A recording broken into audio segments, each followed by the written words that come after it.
नमस्कार मेरे प्रिय भाइयों। यहाँ पे मैं बीटीएस से संबंधित कुछ विशेष जानकारियाँ आप लोगों के समक्ष रखना चाहूँगा, जो कि पॉइंट वाइज सभी को वेरीफाई करते हुए आप लोगों के सामने रखा जाएगा। यहाँ पॉइंट नंबर 1 हम बात करना चाहेंगे। बीटीएससी में ये जो वैकेंसी रद्द करने की बात कही जा रही है, जूनियरों के द्वारा कुछ मैसेज वायरल किया गया है। इसमें उन लोगों के द्वारा कहा जा रहा है पारा नंबर 9 में कि सर्टिफिकेट मतलब कि वैकेंसी रद्द करने के संबंध में इन लोगों ने केस भी दायर कर रखा है। तो ये पहला तो मैं आप लोगों को यह स्पष्ट करना चाहूँगा कि ये जो सर्टिफिकेट जो जांच करने की कुछ दिन पहले जो प्रक्रिया चल रही थी अपने ही कुछ ग्रुप के लीडर्स के द्वारा कि हम लोग जांच कर रहे हैं, आप लोग पहले ये स्पष्ट कर लें कि वो जांच इसलिए नहीं हो रही थी कि फर्जीवाड़े को बाहर निकालना था। वो जांच इसलिए हो रही थी क्योंकि उसमें जितने भी फर्जी पाए जा रहे हैं उनका एक चिट्ठा बना करके, एविडेंस बना करके रखा जाएगा, जो कि कोर्ट के सामने इन फ्यूचर प्रेजेंट किया जाएगा। और पूरी की पूरी ये मार्क्स बेसिस की जो चयन प्रक्रिया है, इस चयन प्रक्रिया पे ही उंगली उठाया जाएगा और जिससे कि वैकेंसी रद्द कराने की पूरी कोशिश की जाएगी। वह इनका एक हथियार था जिसमें कि हम लोगों से ही सपोर्ट लेकर के, हम लोगों से ही फंडिंग करा करके ये पूरा का पूरा सेटअप बनाया गया, जिसमें सर्टिफिकेट जांच कराया गया। इसलिए नहीं कि इन्हें फर्जी बाहर कराने की मंशा थी, बस इस मंशे से जांच कराया गया क्योंकि इन्हें फ्यूचर में इस पॉइंट का फायदा उठाते हुए वैकेंसी को रद्द कराने में इसका लाभ मिलता है, जिसका कि एक छोटा सा नमूना आपके सामने आज जूनियर्स के मैसेज में पारा नंबर 9 में देखने को मिल रहा है। ये केस फाइल भले ही जूनियर्स ने किया, लेकिन इसके पीछे किन लोगों का हाथ है आप खुद ही समझदार हैं। ये इसका एक और भी प्रमाण है। आप लोगों ने YouTube पे वीडियो देखा होगा कुछ दिन पहले, जब बीटीएससी का जब रिजल्ट प्रकाशित हुआ था तो कुछ लोग गए हुए थे तेजस्वी यादव से मिलने उनके आवास पे।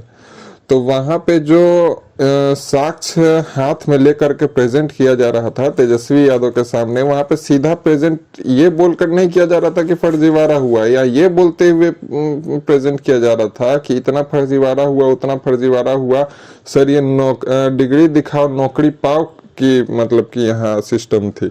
मतलब कि कहीं ना कहीं वो एक निगेटिव इम्पैक्ट वहाँ पे दिखाया जा रहा है कि मतलब कि ये डिग्री दिखाओ नौकरी पाओ की ही चयन प्रक्रिया को वहाँ गलत बताने का कोशिश किया जा रहा है। पहला चीज। दूसरा चीज, अभी आप लोगों ने देखा होगा कि 2893 में पीके शाही मतलब अपोज में हम लोग जितने भी सीनियर्स हैं उन लोगों के अपोज में 19 वाले मैटर में पीके शाही अब तक 2893 में फाइट करते आ रहे हैं। उसी तरीके से जो कि डबल बेंच पे चल रहा है, उसी तरीके से आपको 5166 में अब इन लोगों ने निवेदिता मैम को हायर कर लिया है, उनका अलग फीस, पीके शाही का अलग फीस, पीके शाही के जूनियर भी इन्वॉल्व हैं 5166 में, उनका भी अलग फीस। फिर अभी जो फंडिंग हुई थी, फंडिंग में 5-5 हजार रुपया देना था सभी सीनियर्स को, और 3-3 हजार रुपये जो बेरोजगार हैं जो जूनियर्स थे उनके लिए भी रखा गया था, और बहुत जूनियर्स ने दिया भी। ठीक है, उधर भी उन लोगों ने फंडिंग किया। इधर ये लोग कहते हैं कि फर्जीवाड़े को लेकर के या वैकेंसी रद्द कराने को लेकर के इन लोगों ने केस किया, जूनियर्स ने अपना सेपरेट केस, उसके लिए भी इन लोगों के पास पैसा आ जा रहा है। और अगर 5166 डबल बेंच पे तुरंत में अगर चला जाता है तो डबल बेंच का अलग खर्च, उसके लिए भी ये लोग पहले से तैयार है। तो ये कैश रेडी एकदम इनके पास पहले से रह रहा है। तो आखिर में बिना किसी प्रकार का जूनियर्स के ग्रुप में फंडिंग हुए, बिना किसी प्रकार का किसी सहायता मिले, कहाँ से ये लोग आखिर में इतना पैसा जुटा ले रहे हैं? क्या ये किसी मतलब महान व्यक्तित्व के सपोर्ट के बिना ये पॉसिबल है? और वो महान व्यक्तित्व कौन हो सकता है, आप खुद समझदार हैं। तीसरा पॉइंट आपके सामने रखना चाहेंगे कि 2893 बैकफुट पे आ गया है, जिससे कि जूनियर्स को अब किसी प्रकार का कोई डर नहीं। वो पूरी तरीके से आश्वस्त है कि 2893 में कुछ होने जाने को नहीं है, भले ही वो डबल बेंच पे है तो है। ठीक है, अब हम उन भाइयों से कहना चाहेंगे कि ये बताइए कि आप सभी को लगता है कि 2893 है ना डबल बेंच पे, 2893 तो है ही डबल बेंच पे। ये बताइए 2893 डबल बेंच पे वो हम सभी जान रहे हैं, लेकिन ये बताइए डबल बेंच पे रहते हुए भी अगर उसमें किसी प्रकार का कोई फैसला ही नहीं आता है और 5166 जैसा कोई दूसरा केस अगर सिंगल बेंच पे ही है और उसमें कोई फाइनल ऑर्डर आ जाता है, मान लीजिए अगर वो अगेंस्ट में आपके रहता है, तो उसी डिसीजन का एक कॉपी फ्यूचर में 2 महीना 4 महीने 6 महीने बाद जब भी 2893 का हियरिंग एक लगाएगा तो उससे उनका पलड़ा सीधा सीधी भारी पड़ेगा। ऐसा उन लोगों का सोच है। तो हम ये नहीं कह रहे हैं कि 2893 क्या है नहीं है, मेरा कहने का मोटो है कि 2893 यूं ही बैकफुट पे नहीं आया है, 2893 को जानबूझ करके बैकफुट पे लाया गया है। और इसमें किसी प्रकार का आप लोगों के द्वारा क्वेश्चन किया जा रहा है, प्रश्न पूछा जा रहा है, तो किसी प्रकार का रिप्लाई भी नहीं दिया जाता होगा, ये हम पूरा आश्वस्त है। अगर आप लोगों को थोड़ा भी डाउट हो और आप लोग जिस भी ग्रुप में जुड़े हुए हो और 2893 के जो भी लोग मुख्य पिटिशनर है, आप क्वेश्चन पूछ के देखिए, पैसा दिया है आप लोगों ने, आपको पूछने का पूरा हक है। आप पूछ के देखें कि 2893 क्यों नहीं हो रहा, क्यों नहीं मेंशनिंग किया जा रहा है, तो उसमें साफ है आप ज्यादा बोलिएगा तो आपको ग्रुप से बाहर कर दिया जाएगा। और चौथा पॉइंट हम रखना चाहेंगे कि आप लोग सभी लोग एक चीज पे ध्यान दीजिएगा कि हम लोगों कहिए या आप लोग कहिए उस महान व्यक्तित्व को मतलब कि ये फर्जीवाड़ा कहिए या 40-60 को सही तरीके से सुधार करने के लिए कहिए, उस महान व्यक्तित्व को नेता बना के रखा है जो कि ना किसी व्हाट्सएप ग्रुप में है, जिसका कि ना फोन नंबर मैक्सिमम लोगों के पास है, अगर कुछ के पास होगा भी तो कॉल करते होंगे तो कोई रिस्पॉन्स नहीं आता होगा, फिर ना ही उनके सामने खड़े होकर बात करने का किसी का दम है, क्योंकि वो लोग तो ऑलरेडी अपना फौज बना के रखे हैं जूनियर्स को। आप कुछ भी वहां चढ़ के जाइएगा बोलने के लिए तो उनकी फौज सामने आपकी आ जाएगी कि नहीं नहीं आपको ऐसे बोलना है, ये नहीं करना है। तो आप समझ के देखिए कि आप कैसे कल होकर के वो आदमी अगर हथियार डाल देता है या हाथी खड़ा कर लेता है तो आप क्या कर लीजिएगा।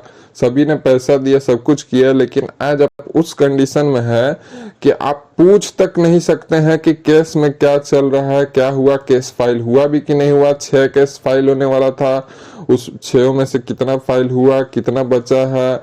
6 में से 3 ही बोला गया था कि प्रकाश में लाया जाएगा, 3 को गुप्त रखा जाएगा। अब 3 को गुप्त क्यों रखा जाएगा और उसमें क्या मैटर रहेगा ये नहीं।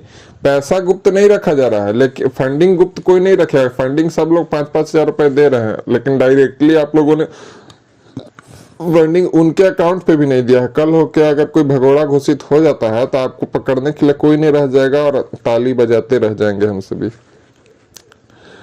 5वां पॉइंट होता है 5वां पॉइंट हो रहा है कि आपको 40% वाले मुद्दे पर ये लोग बार बार भटका करके ले आ रहे हैं। जैसे कि हम कहने चाहेंगे कि अभी कोई भी इंसान का सबसे जो मुख्य काम होता है वो ये होना चाहिए कि अभी फिलहाल जो सामने है पहले उसको फेस कर लें। देखिए हम किसी के ना सपोर्ट में है ना किसी का अपोज में है। 40% वाला मुद्दा अगर फाइनल डिसीजन आ गया हाई कोर्ट डबल बेंच से, ठीक है, आपको उसके लिए जो करना है भैया आप उसके लिए कीजिए ना। आप उसके लिए जहां तक जा सकते हैं, जो कर सकते हैं, बिल्कुल आपका राइट है, ऑथेंटिक राइट है, आप जाइए जितना ऊपर तक जा सकते। लेकिन इसका ये मतलब नहीं हुआ कि जब आपसे पूछा जाए कि जूनियर्स का क्या है तो यहाँ मुद्दा भटका के आप 40% पे ला रहे हैं। आप मुद्दा भटका के ला रहे हैं क्या 40% को बचाना चाह रहे। आप हमको ये बताइए कि क्या 40% में आप शामिल ही हो जाए, ठीक है, आप सेव कर लेते हैं, मानते हैं आप कहीं भी जाकर के जीत जाए फिर से सेव कर, लेकिन जूनियर्स इधर से आ जाए तो आपको दोनों जगह जीतना जरूरी है। और दोनों जगह नहीं जीत पा रहे हैं तो जूनियर वाला केस तो बिल्कुल जीतना जरूरी है। और जो चीज पहले सामने रहे उस चीज को ही सबसे पहला प्रायोरिटी देना हमारा मुख्य उद्देश्य होना चाहिए। क्योंकि आज जूनियर का केस इस कगार पे पहुंचा हुआ है कि हमारा थोड़ा सा एफर्ट और थोड़ा सा मेहनत उसको बाहर कर सकता है, ठीक है। इसके बाद आप लड़ते रहिए जब तक आपको अगर लड़ने की इच्छा है 40% के, लेकिन 40% का उधर आईना दिखा करके ये इधर जूनियर्स को सेव किया करने का पूरी मुहिम चलाया जा रहा है। फिर कभी आप बात कीजिएगा तो कहा जाएगा कि 40 को हम 50 करा देंगे। अरे भैया आप ही महान बैठे हैं पूरे स्टेट में कि आप 40 को 50 करा दीजिएगा। आप 40 को 50 कराने की बात करते हैं, आप 40 को सेव करने की बात करते हैं, ठीक है, लेकिन आप कभी भी जूनियर्स को भगाने की बात क्यों नहीं करते हैं? आप 1500 जूनियर्स को मतलब कि भगा नहीं सकते हैं और आप 1700 सीट बढ़ाने की बात करते हैं। 1700 सीट बढ़ाना मुश्किल काम है, लेकिन 1500 जूनियर्स को बाहर करना वो इजी रास्ता है हम लोगों के लिए केस लड़के, क्योंकि केस अब इस कगार पे पहुंच चुकी है, ठीक है। और उसके बाद एक पॉइंट हम कहना चाहेंगे, जब सभी ने पैसा दिया है केस में, 5000 हो, 2000, 1000, जो भी कुछ दिया, तो उन लोगों का पूरा हक है जानने का कि ये केस का क्या पोजीशन चल रहा है, केस में क्या हो रहा है, क्या नहीं हो रहा है, आखिर में गुप्त क्यों रखा जा रहा है। तो आप सभी खुद समझदार है, इतना आप लोग समझने की कोशिश कीजिए कि बहाली को कैंसिल करा करके इन लोगों का रिटन एग्जाम कराना शुरू से ही मुख्य उद्देश्य रहा है। जूनियर्स अपने फायदा के लिए वहां सटे, इसलिए क्योंकि उनको लगा कि नहीं, फलना बाबू या फलना सर तो हमारे तरफ से लड़ रहे हैं और जूनियर्स को बाहर नहीं करना चाहते हैं। हमारे बैचमेट सटे कि नहीं नहीं भाई, नेता है, आज तक लड़ते आए हैं, तो जो करेंगे सही करेंगे, ईमानदारी से करेंगे। और फंडिंग आंख बंद करके किया कि फर्जीवाड़ा खत्म करेंगे, 40-60 को सही से फॉलो करेंगे, ये करेंगे वो करेंगे। लेकिन कुछ होने जाने को नहीं है। उनका मुख्य उद्देश्य है वैकेंसी कैंसिल कराना, क्योंकि आपका नियमावली पे इसके चाहे कोई भी वैकेंसी में परसेंटेज बना हुआ है, उस परसेंटेज से ज्यादा फर्जीवाड़ा होने कंडीशन में आप प्रूफ कर देते हैं एविडेंस के साथ, तो वैकेंसी स्वतः रद्द हो जाएगा। तो वो कोई बड़ा बात है। तो ये लोग उसी प्रक्रिया में लगे हुए हैं। अगर ज्वाइनिंग भी हो जाती है, एक बात कह रहे हैं, तो ये लोग लगे रहेंगे और वैकेंसी कैंसिल कराएंगे फ्यूचर में भी जा करके। इसलिए तो आप लोग इस चीज से जगिए, पहले आप लोग अपने हक के लिए खुद आगे बढ़िए। सबको, कोई नेता नहीं है, नेता यहाँ हम लोग बंदर नहीं बैठे हुए हैं कि बंदर बन करके हम लोग नाचते रहे और कोई मदारी बन करके नचाते रहे। आप अपने हक के लिए कल भी स्वयं गेट पे गए थे, आगे भी आप स्वयं गेट पे जाइए, लड़िए, अपना हक कैसे लेना है। सब लोग इसके लिए समझदार बनिए। ये नहीं नेता कोई है इसलिए सपोर्ट कर दे रहे हैं, वैसे सपोर्ट कभी मत कीजिए। अगर आपको लग रहा है कि आपका जो नीड है, उस नीड के लिए कोई अगर सामने अगर आ रहा है, अगर उसको सपोर्ट करने से आपका नीड पूरा हो रहा है, तभी उसको सपोर्ट कीजिए। जैसे ही देखिए कि वो कुछ गड़बड़ लग रहा है उसमें, आपको तुरंत वहां से पैर खींच लीजिए, उस चीज में पड़िए नहीं। और उस चीज की आशा पे मत रहिए कि अगला कुछ करेगा तभी आपको हक मिलेगा। इसलिए आप लोग सावधान रहें, सतर्क रहें और आगे इन बातों पे गौर करते हुए अपना